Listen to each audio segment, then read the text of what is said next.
At this level, you don't just read the word. At this level, you act the word. When you find a man who lives by faith, he's an actor of the word of God. The word of God for him becomes an adventure. The things God says, they may not make sense, but he will step on the water like Peter. If it be thou, bid me come. He said, come. And the guy began to walk. They know how to act the word out. That's why it says strong meat belongs to them who are of full age, who by reason of use. So you come of full age when you begin to use the word of God. You are not a man of faith by hearing, reading, and quoting the word. You are actually a man of faith when you begin to act the word. Oh my God. I wish I had time to tell you stories of actors.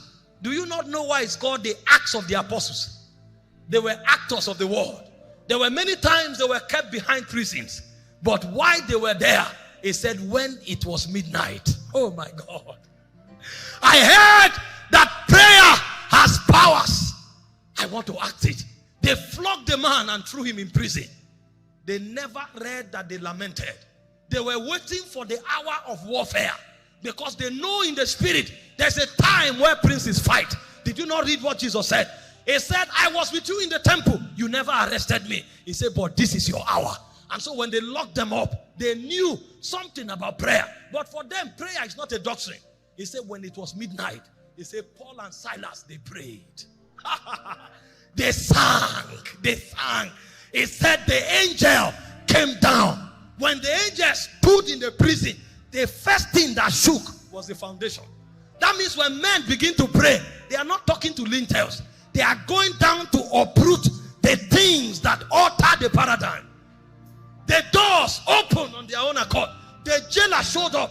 The man that flogged them and put them in prison. He wanted to kill himself. He said, don't worry, sir. We are here. You were not the one that imprisoned us. We came into the prison because this will be an immortal testimony. Generations to come, they will read it that once upon a time, Paul and Barnabas hazarded their lives for the gospel. We want to write a testimony for generations to come. Who told you you could imprison us? Huh?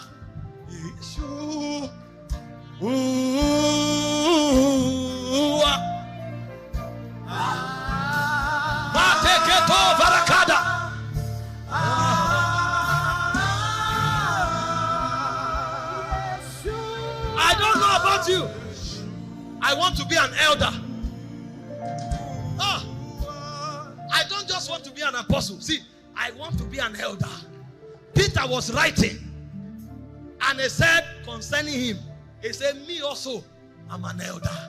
That means I have handled the word of God. That's what John was talking about. That which was from the beginning, which we have heard, which we have looked upon, and our hands have handled of the word of life. We have handled the word. Oh. We don't have time. I would have soared in the spirit. But we don't have time. You will know what this man knew. That a king will give a decree that let no man pray to another God. And Daniel will say, no, I'm not here to please you. My allegiance is to another flag. My allegiance is to another nation. My allegiance is to another king. And he didn't hide to pray. The Bible said he opened his window and he knelt down and prayed 3 times in a day. When they arrested him, there was no record that he begged. Because when you find men that walk by faith, everything becomes a platform for manifestation.